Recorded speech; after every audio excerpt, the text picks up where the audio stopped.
Anda masih menyaksikan Breaking News Kompas TV terkait dengan banjir yang tengah mengepung kota Jakarta, kota Bogor, dan Tangerang hingga Bekasi yang pada hari ini terjadi akibat cuaca ekstrim yang melanda Jabodetabek. Hujan deras yang terjadi sejak Senin sore hingga Selasa pagi menyebabkan sejumlah genangan di Jabodetabek dan juga pintu air Katulampa, saudara.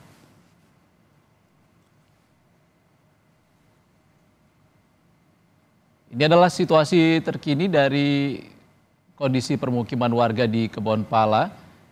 Dapat Anda saksikan genangan air masih menggenangi permukiman warga.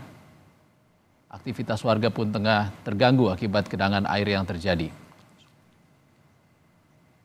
Terkait cuaca ekstrem yang terjadi akan kita ketahui lebih jelas akan kita tanyakan langsung kepada Kepala Badan Meteorologi, Klimatologi, dan Geofisika atau BMKG, Dwi Korita Karnawati yang sudah bergabung bersama kami di Breaking News Kompas TV. Selamat siang, Bu Dwi Korita. Selamat siang, Mas Ihsan. Assalamualaikum warahmatullahi wabarakatuh. Waalaikumsalam, Bu Dwi. Kemarin sore ada peringatan dari BMKG, peringatan dini melalui pesan SMS terkait potensi cuaca ekstrim. Sebenarnya seperti apa sih, Bu, cuaca ekstrim yang terjadi sejak Senin sore kemarin hingga Selasa pagi tadi sampai menyebabkan banjir di sebagian wilayah Jabodetabek? Jadi yang terjadi kemarin di wilayah Jabodetabek berada dalam kisaran hujan lebat hingga masuk kategori ekstrim. Jadi akumulasinya kenapa dikatakan ekstrim? Karena akumulasi curah hujan yang tertinggi terukur di Katulampa, Kota Bogor, mencapai 232 mm per hari.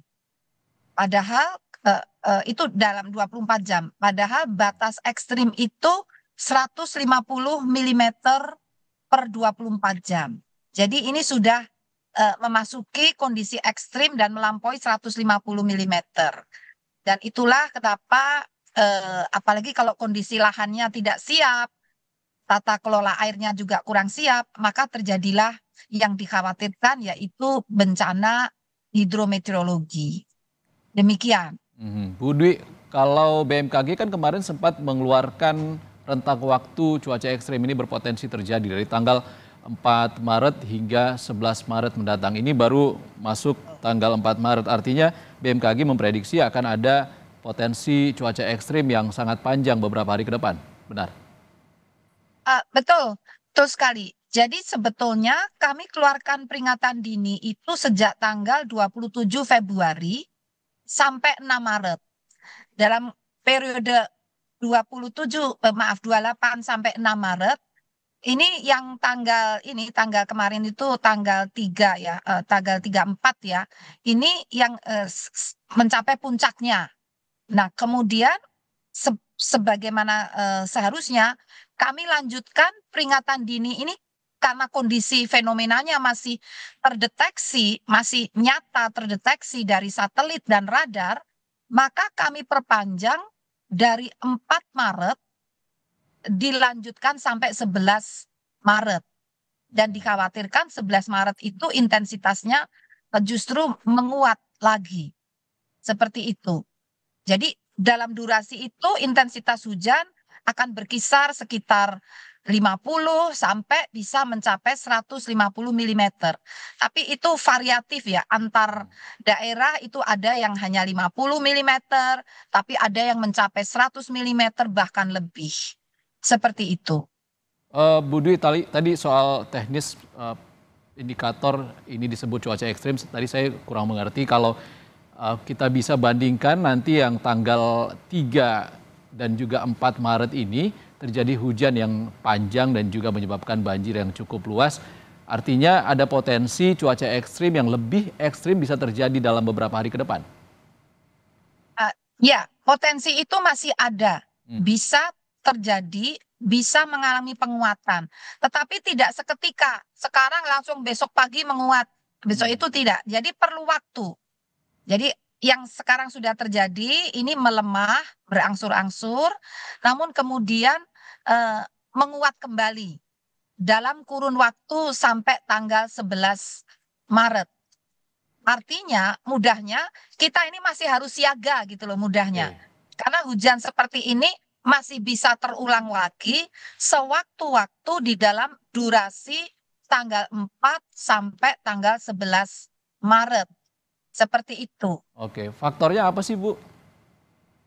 Nah, sebetulnya memang terdeteksi sejak tanggal 26, 27 Februari ini ada fenomena labilitas dinamika atmosfer, terutama aktifnya gelombang ekuator, gelombang Rossby dan Kelvin, serta bersamaan dengan terjadinya sirkulasi siklonik di Samudra Hindia sebelah barat daya Bengkulu. Hmm. Kedua fenomena itu saling menguatkan dan memacu terbentuknya kumpulan awan-awan hujan gumpalan ini. Kami mendeteksi dari satelit luas area gumpalan awan hujan itu hampir menutupi seluruh wilayah Jawa Barat, bahkan juga sampai Lampung dan Palembang, sebagian Bengkulu. Jadi begitu awannya itu begitu masif dan luas, skalanya besar. Itulah sebabnya menjadikan intensitas hujan yang lebat, sangat lebat, bahkan ekstrim, dan durasinya tidak berhenti-henti. Durasinya beberapa jam, berjam-jam. Disertai kilat petir. Itu yang terjadi. Mhm. Jadi faktor atmosfer seperti itu diperparah dengan kondisi lahan. Memang tata guna lahannya kan sudah banyak terganggu, banyak tertutup oleh katakan material-material yang tidak bisa meresapkan air hujan. Dan barangkali drainase juga ikut berperan, maksudnya saluran-saluran air atau sedimentasi yang sudah memenuhi sungai-sungai, itu kan juga mengurangi daya tampung sungai-sungai atau danau atau embung atau waduk, demikian. Artinya potensi cuaca ekstrim ini juga besar potensinya untuk mengakibatkan bencana banjir dan juga bahkan longsor mungkin, Budi. Betul, betul sekali. Memang demikian. Itu yang kami khawatirkan. Makanya kami mengeluarkan peringatan dini. Kalau tidak ada kemungkinan terjadinya banjir, longsor, itu tidak perlu ada peringatan dini. Tapi karena itu sangat berpotensi sehingga peringatan dini kami gencarkan sejak sepekan yang lalu. Kami ulang-ulang agar ada respons, ada reaksi cepat untuk penyelamatan ya, mitigasi atau penyelamatan. Demikian. Bu Dwi, kalau peringatan sudah dilakukan sejak dini, artinya kalau dari prediksi BMKG sendiri puncak cuaca ekstrimnya itu kapan? Nah, jadi begini, tidak hanya satu puncak, Bapak, Mas. Oke. Jadi yang kemarin ini katakanlah satu puncak ya. Katakan tanggal berapa kemarin? 3 ya. Tanggal 3 dari 2 3 ya. Nah, kemudian nanti kan sedikit melemah, kemudian akan menguat lagi dan diperkirakan 11 Maret itu semakin kuat menjadikan suatu puncak yang baru begitu. Itu prediksinya. Namun Prediksinya. akan terus kami monitor karena sangat dinamis perkembangannya. Setiap ada gejala perubahan, tapi meskipun berubah tetap kondisinya tetap rawan banjir longsor. Perubahannya itu tetap mengkondisikan karena lahannya sudah sangat rentan ya, istilahnya sudah tidak kuat ini menghadapinya. Nah, jadi itulah tetap kami berikan informasi dan peringatan dini. Seperti itu. Oke, untuk yang tanggal 11 ini prediksinya BMKG juga faktornya sama dengan yang terjadi tanggal 3 Maret, yakni gelombang dari arah Sumatera, Bu Dwi. Eh, Kemungkinan yang sirkulasi siklonik itu insya Allah semakin melemah. Namun ada unsur penguat yang lainnya. Seperti itu, fenomena yang ada di atmosfer. Jadi biasanya muncul silih berganti, berakhir di barat daya Bengkulu, lalu nanti muncul lagi misalnya di barat daya Selat Sunda gitu ya. Atau muncul lagi aktifnya kembali gelombang ekuator. Jadi ada pengaruh lokal juga ada gitu ya. Oke. Jadi fenomenanya memang sangat kompleks. Seperti itu. Bu Dwit, ini fenomena yang sama nggak sih Bu dengan banjir besar yang terjadi 2020? Tidak, beda sekali. Jadi 2020 itu diakibatkan oleh masuknya seruakan udara dingin dari dataran tinggi di Asia, dataran tinggi Tibet. Nah, seruakan ini yang memacu terbentuknya awan-awan cumulonimbus yang masif ya, dan sehingga turun sebagai hujan yang ekstrim dan jauh lebih bukan jauh ya, relatif lebih ekstrim tahun 2020, yaitu intensitas hujannya mencapai 370 mm. Yang kemarin itu 232 mm dalam 24 jam. Seperti itu. Baik, Bu Dwi, sebenarnya ada nggak sih Bu upaya rekayasa cuaca untuk mengurangi sedikit lah efek dari cuaca ekstrim ini? Ada, kami lakukan bersama BNPB dan kadang oleh pemerintah daerah. Contohnya DKI itu waktu pergantian tahun itu kan sebetulnya diprediksi cuaca ekstrim dan memang gejalanya akan ekstrim. Namun sudah dimulai modifikasi cuaca beberapa hari sebelumnya sehingga alhamdulillah bisa terkendali. Yang kali ini direncanakan akan dilakukan segera modifikasi cuaca. Hari ini sudah disiapkan, semoga besok sudah dilakukan dan direncanakan sampai insya Allah ini BNPB yang pelaksana utamanya karena sudah kondisi bencana direncanakan sampai tanggal 8 Maret. Dan nanti akan dievaluasi apakah intensitas hujan masih cukup tinggi. Seperti itu. Bu Dwi, sebenarnya kan Mohon bukan doanya. Jabodetabek saja Bu ya yang berpotensi terjadi iya. cuaca ekstrim. Betul, bukan Jabodetabek saja, bahkan provinsi di Lampung, ya, Lampung, Palembang, kemudian juga ini yang terkena ini ya awan tadi ya, awan yang membangkitkan cuaca ekstrim ya. Palembang, kemudian juga sebagian Bengkulu dan sebagian Jambi. Dan bahkan Jawa Barat itu sebenarnya luas sekali. Dalam satelit itu kelihatan awannya hampir menutup wilayah seluruh wilayah Jawa Barat, termasuk Banten dan DKI. Itu tertutup semua dari satelit terlihat demikian. Namun yang mana yang paling parah itu di situ yang kapasitas lahannya paling tidak sanggup menghadapi.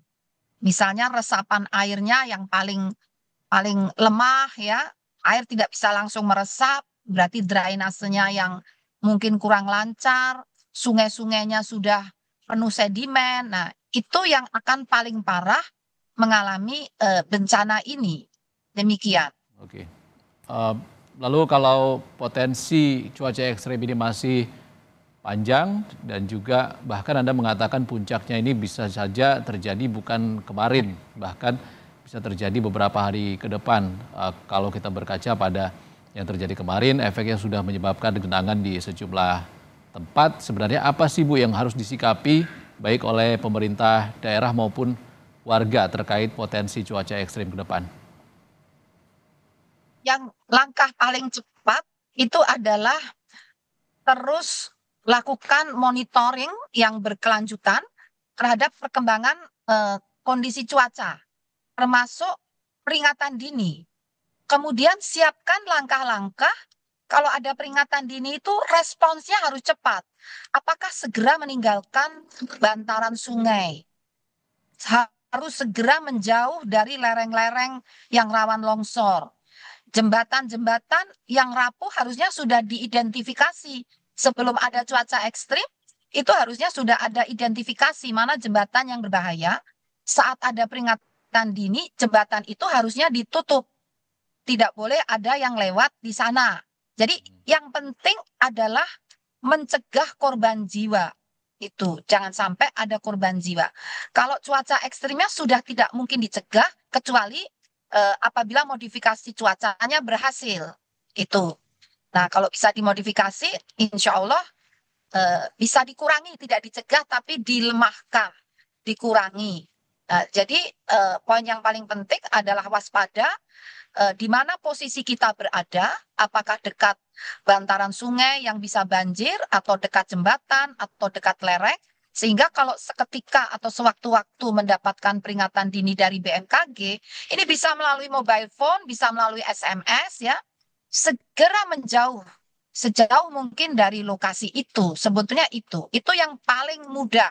Namun solusi permanennya adalah membenahi tata ruang, lahan yang sudah rapuh, rawan, bagaimana dihijaukan kembali, Ya. tata kelola air diperbaiki, jangan banyak sedimentasi, sumbatan-sumbatan. Itu yang jangka agak nanti setelah selesai bencana. Kalau dalam bencana itu tadi yang saya sampaikan. Untuk jangka pendek Menyelamatkan artinya diri peringatan itu dini yang ya Bu paling ya, yang paling penting. penting ya. Peringatan dini ya untuk penyelamatan diri itu yang paling penting, bukan untuk mencegah bencana, mencegah cuaca ekstrim. Baik, terima kasih Kepala Badan Meteorologi, Klimatologi dan Geofisika atau BMKG Dwi Korita Karnawati sudah berbagi informasi dan pandangan bersama kami di Breaking News Kompas TV. Terima kasih Bu Dwi Korita.